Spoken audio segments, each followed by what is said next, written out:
नमस्ते। आज के इस विशेष विश्लेषण में हम भारत की सबसे प्रतिष्ठित सरकारी परीक्षाओं में से एक के बारे में बात करने वाले हैं। खास तौर पर अगर कॉलेज का आखिरी साल चल रहा है तो एसएससी सीजीएल 2026 को क्रैक करने का ये अल्टीमेट रोड मैप बिल्कुल सटीक साबित होने वाला है। तो बिना देर किए सीधे इस पूरी प्रक्रिया की गहराई में चलते हैं। जरा सोचिए, एक बार ये परीक्षा क्लियर हो जाए तो क्या क्या दरवाजे खुल सकते हैं। हम बात कर रहे हैं टॉप क्लास ग्रुप बी और ग्रुप सी पदों की।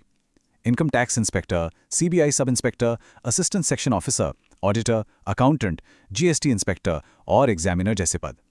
सच कहूं तो ये सिर्फ नौकरियां नहीं हैं, ये समाज में एक गजब का रुतबा, गेजेटेड ऑफिसर लेवल तक का शानदार करियर और एक बेहद सुरक्षित भविष्य की चाबी है। और अब आते हैं उस चीज पर जो शायद सबसे बड़ा मोटिवेशन है।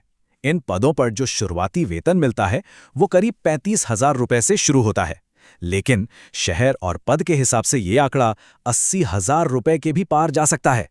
सच में ये एक ऐसा नंबर है जो किसी को भी दिन रात एक करने के लिए प्रेरित कर सकता है ना? तो आज हम किन किन चीजों पर नजर डालने वाले हैं। सबसे पहले बात होगी कि एसएससी सीजीएल ही क्यों चुनना चाहिए, फिर एलिजिबिलिटी और जरूरी तारीखें, पूरी चयन प्रक्रिया, एग्जाम का पैटर्न, सिलेबस की डिकोडिंग और आखिर में एक विनिंग स्ट्रैटेजी। फॉर्म भरने से लेकर फाइनल सिलेक्शन तक हर एक डिटेल यहां कवर होने वाली है। पहला पड़ाव, the ultimate government reward, SSC CGL ही क्यों। अभी हमने जिन शानदार पदों और बेहतरीन सैलरी पैकेजेस की बात की, सच कहूं तो यही वो असली कारण हैं जिनकी वजह से हर साल लाखों युवा इसे अपना सबसे बड़ा सपना मानते हैं। अब बढ़ते हैं दूसरे हिस्से की तरफ, एलिजिबिलिटी और जरूरी तारीखें, यानी इस पूरे खेल के नियम। आगे बढ़ने से पहले 2026 के लिए तय किए गए उन कड़े नियमों और डेडलाइंस को समझना बेहद जरूरी है, जिनके बिना शुरुआत ही नहीं हो सकती। 2026 की टाइमलाइन पर एक नजर डालना बहुत जरूरी है। 21 मई 2026, इसी दिन ऑफिशियल नोटिफिकेशन आएगा और फॉर्म भरना शुरू हो जाएगा। फॉर्म सबमिट करने की आखिरी तारीख है 22 जून और फीस भरने की डेडलाइन 23 जून है। लेकिन सबसे बड़ा अलर्ट यह है कि टियर 1 का एग्जाम अगस्त से सितंबर के बीच होने वाला है, यानी समय बहुत तेजी से निकल रहा है। पढ़ाई लिखाई के मामले में नियम एकदम सीधा है। किसी भी मान्यता प्राप्त यूनिवर्सिटी से ग्रेजुएशन की डिग्री होनी ही चाहिए। जो छात्र अभी कॉलेज के फाइनल ईयर में हैं, उनके लिए ये ध्यान रखना बहुत ज़रूरी है कि समय पर डिग्री हाथ में आ जाए, ताकि शानदार मौके का पूरा फायदा उठाया जा सके।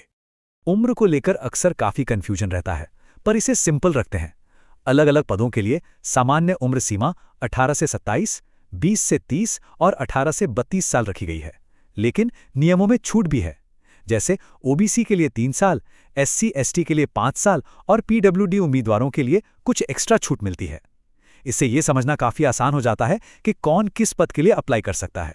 अब आते हैं तीसरे भाग पर, सिलेक्शन प्रोसेस, यानी टॉप तक पहुंचने का सफ़र।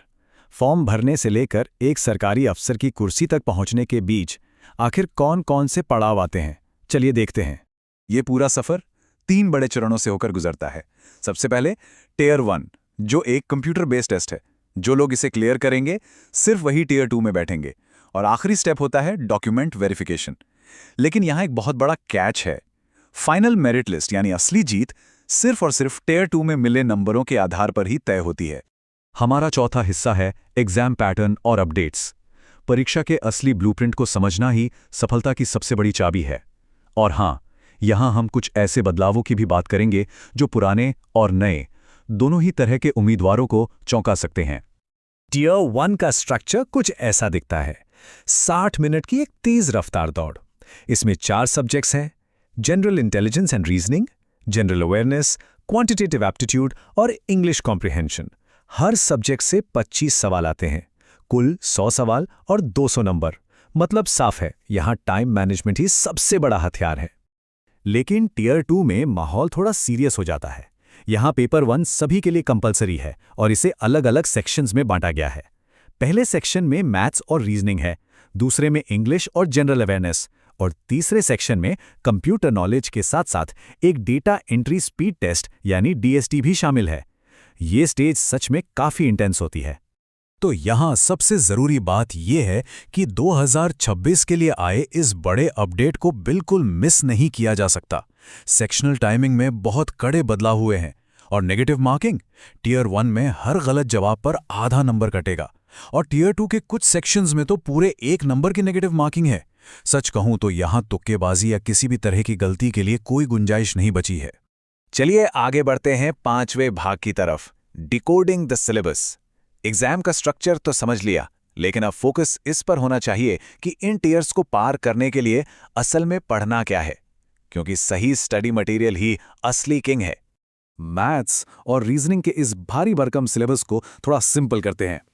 मैथ्स में percentage, profit loss, algebra, geometry, mensuration और ट्रिग्नोमेट्री जैसे बड़े और अहम टॉपिक शामिल हैं। वहीं रीजनिंग में कोडिंग, डिकोडिंग, एनालॉजी, सीरीज और पजल्स पर पकड़ बनानी होगी।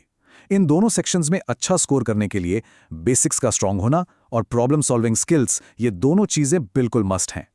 इंग्लिश और जनरल नॉलेज का सिलेबस भी कम बड़ा नहीं है। इंग्लिश के लिए ग्रामर, वोकैब, एरर डिटेक्शन और रीडिंग कॉम्प्रीहेंशन में मास्टरी चाहिए। और जीके जीएस की बात करें तो इतिहास, भूगोल, पॉलिटी, इकोनॉमी, साइंस और करंट अफेयर्स सब कुछ पढ़ना होगा। इस अथाह समंदर को कवर करने के लिए एनसीईआरटी की किताबें और पिछले सालों के पेपर्स सबसे भरोसेमंद साथी साबित होते हैं। नॉलेज वाकई बहुत वाइड होनी चाहिए। और अब हम पहुंच गए हैं अपने छठे और आखिरी भाग पर, विनिंग प्रेपरेशन स्ट्रैटेजी, यानी रोजाना का मास्टर प्लान। ये एक ऐसा प्रैक्टिकल रोड मैप है जिसे फॉलो करके इस मंजिल तक आसानी से पहुंचा जा सकता है। और ये बहुत ही शानदार तरीके से दिखाता है कि दिन भर की पढ़ाई को कैसे एक बेहतरीन रूटीन में बांटा जा सकता है। मैथ्स के लिए 2 घंटे, इंग्लिश के लिए 1 घंटा, रीजनिंग के लिए 1 घंटा और जीके के लिए भी 1 घंटा।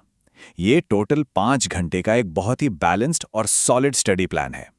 इससे एक बात तो पक्की है कि फाइनल ईयर के स्टूडेंट्स भी अपनी कॉलेज की पढ़ाई के साथ इसे बहुत आराम से मैनेज कर सकते हैं।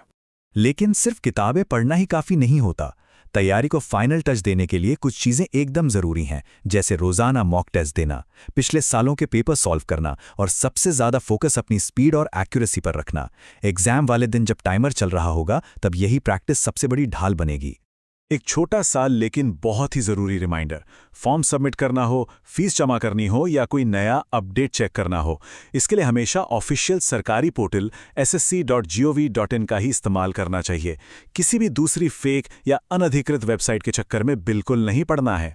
तो आखिर में सोचने वाली बात यह है, क्या 2026 में एक टॉप क्लास हाई सैलरी वाली सरकारी नौकरी हासिल करने के लिए हर दिन 5 घंटे का ये अनुशासन बनाए रखना घाटे का सौदा है? अगर उस शानदार लाइफस्टाइल और रुतबे के बारे में सोचा जाए जो इस पद के साथ मिलता है, तो ये मेहनत बहुत छोटी लगने लगती है। ये अपने भविष्य को पूरी तरह से बदलने का एक शानदार मौका है। इसी के साथ हमारा आज का ये विश्लेषण यहीं पूरा होता है।